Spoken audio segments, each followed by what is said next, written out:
Assalamualaikum warahmatullahi wabarakatuh. Perkenalkan, nama saya Muhammad Wira Pratama, NIM 180308083. Saya di sini ingin mempresentasikan proposal saya dengan judul Rancang Bangun Alat Pengupas Kelapa Muda Ramah Lingkungan untuk Usaha Mikro Distribusi Kelapa Muda. Pendahuluan. Latar belakang produksi kelapa di Indonesia rata-rata 15,5 miliar butir tahun atau setara 3,02 juta ton kopra, 3, air, dan 0,75 ton arang tempurung, 1,8 juta ton serat sabut, dan 3,3 juta ton debu sabut. Industri berbasis kelapa terdiri dari 3 jenis industri: industri hulu, industri antara, dan industri hilir. Industri hulu berbasis kelapa menghasilkan produk berupa buah kelapa segar, kopra, dan pada industri antara menghasilkan produk berupa tempurung, tepung kopra, sedangkan pada industri hilir produk menghasilkan berupa karbon, minyak kelapa, atau sirup kelapa. Adapun tujuan penelitian yang ingin dicapai dalam melakukan perancangan alat pengupas kelapa muda ini adalah mengetahui cara merencana alat pengupas kelapa muda untuk usaha mikro, mengetahui proses pembuatan alat pengupas kelapa muda ramah lingkungan untuk usaha mikro dalam distribusi kelapa segar, mengetahui kinerja alat pengupas kelapa muda ramah lingkungan untuk usaha mikro dalam distribusi kelapa segar, mengetahui perawatan alat pengupas kelapa muda ramah lingkungan untuk usaha mikro dalam distribusi kelapa segar. Adapun kegunaan penelitian di sini sebagai syarat untuk menyelesaikan skripsi memperoleh gelar sarjana program studi pendidikan pertanian Fakultas Pertanian Universitas Sumatera Utara, Medan. Sebagai informasi bagi mahasiswa mengetahui proses perencanaan dan pembuatan sebuah mesin atau alat, khususnya mesin teknologi tepat guna, dan memberikan gambaran yang jelas perancangan dan pembuatan sebuah mesin atau alat, khususnya mesin teknologi tepat guna, memberikan alternatif alat untuk melakukan pengupasan yang ramah lingkungan untuk usaha mikro dalam bidang distribusi kelapa segar. Tinjauan pustakanya, tanaman kelapa disebut juga tanaman serbaguna karena dari akar sampai ke daun kelapa bermanfaat, demikian juga dengan buahnya. Buah adalah bagian utama dari tanaman kelapa yang berperan sebagai bahan baku industri. Untuk sabutnya, sabut kelapa merupakan sebagian terluar buah kelapa yang membungkus tempurung kelapa. Ketebalan sabut kelapa berkisar 5-6 cm yang terdiri atas lapisan terluar atau eksokarpium dan lapisan dalam endokarpium. Endokarpium mengandung serat-serat halus yang dapat digunakan sebagai bahan pembuatan tali, karung, pam, karet, sikat, keset, isolator panas dan suara atau filter, bahan pengisi jok kursi mobil, dan bahan hardboard. Satu butir buah kelapa menghasilkan 0, kg sabut yang mengandung 30% serat. Produk primer dari pengolahan sabut kelapa terdiri atas serat, bestil, dan debu sabut.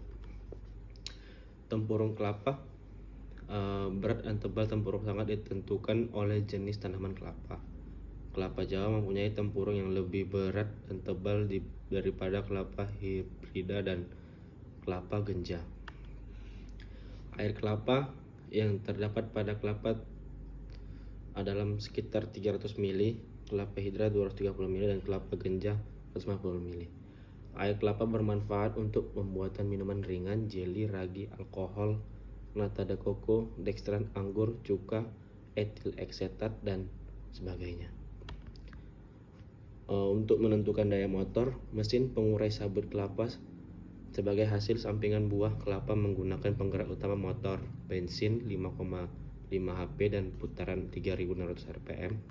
Daya penguraian H dengan koefisien efisien sebesar 95%. Penentuan daya penguraian berdasarkan beban penguraian dikalikan dengan kecepatan putaran proses penguraian. Poros adalah salah satu elemen putar yang biasanya terpasang pula elemen-elemen lain seperti roda gigi, puli, roda dan engkol dan pemindah gaya lainnya. Poros transmisi, poros berfungsi sebagai pemindah tenaga yang mendapat beban puntir murni atau puntir dan lenturan elemen lain yang terpasang berupa roda gigi, puli, rantai, dan lain-lain. Gandar poros dipasang antara roda gigi kereta barang yang tidak mendapat beban puntir, kadang-kadang tidak berputar. Ini disebut gendar. Jenis beban yang diterima gendar adalah beban lentur kecuali jika digerakkan oleh penggerak mula yang mendapat beban puntir. Spindle poros transmisi yang relatif pendek seperti poros utama mesin perkakas di mana beban utamanya berupa puntiran disebut sebagai spindle. Syarat yang harus dipenuhi poros adalah deformasinya harus kecil dan berbentuk serta ukurannya yang harus teliti. Jenis-jenis ulir. Jenis-jenis ulir dibedakan menurut jenis fungsinya seperti yang disebut, yaitu jenis ulir menurut arah gerak jalur ulir, jenis ulir menurut jumlah tiap gang, jenis ulir menurut bentuk sisi ulir. Menurut sisi ulirnya dapat dibedakan menjadi ulir segitiga, segi empat, trapesium, dan parabola. Dasar-dasar perencanaan ulir. Baut dan mur merupakan alat pengikat yang sangat penting untuk mencegah kecelakaan atau kerusakan pada mesin. Pemilihan baut dan mur sebagai alat pengikat harus dilakukan dengan seksama untuk mendapatkan ukuran yang sesuai. Sambungan las pada rangka adalah teknologi yang diperoleh suatu sambungan mati yang dilakukan dengan pemanasan dan mencapai temperatur titik cair atau logam dengan menggunakan bahan tambah atau tanpa bahan tambah. Pengelasan dan metode pengelasan lebur dibedakan ke dalam 3 bagian utama, yaitu pengelasan busur, high energy beam welding, yang ketiga pada pengelasan tekan. Bentuk kampu pengelasan. Adapun bentuk-bentuk kampu sesuai tebal plat yang biasa diaplikasikan dalam pengelasan adalah sebagai berikut.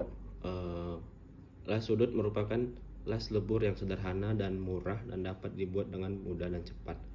Las L atau las dua sisi pengelasan yang memberi ruang-ruang antara 1-5 mm antara sisi benda yang akan disambung. Las V, ada dua jenis las V terbuka atau las V tertutup. Las X merupakan kedua sisi plat yang hampir dengan sama baiknya, maka tebal plat 12 mm diterapkan pada las X. Las U untuk plat yang lebih tebal. Yang las K dapat diterapkan apabila dua buah plat yang tegak lurus harus dilas satu sama lain. Yang terakhir, las sudut rangkap. Sambungan yang menggunakan las K dapat juga diperoleh las sudut rangkap, yaitu tanpa persiapan tepi. Untuk metodologi penelitian, bahan-bahannya yaitu plat besi siku, lahar, baut, mur, plat baja, mata pisau dari bahan stainless steel.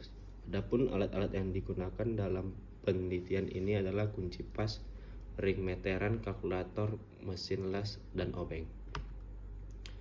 Untuk metode penelitian ini menggunakan metode kuantitatif, yaitu dengan melakukan perhitungan langsung pada data yang didapat. Adapun pengambilan yang dilakukan penulis pada penelitian ini yaitu memperoleh data primer dengan mengamati parameter secara langsung dan memperoleh data sekunder melalui studi literatur yang akan menjadi kerangka berpikir penulis. Ya, sekian seminar proposal saya. Bila ada salah-salah kata atau apa mohon dimaafkan. Wassalamualaikum warahmatullahi wabarakatuh.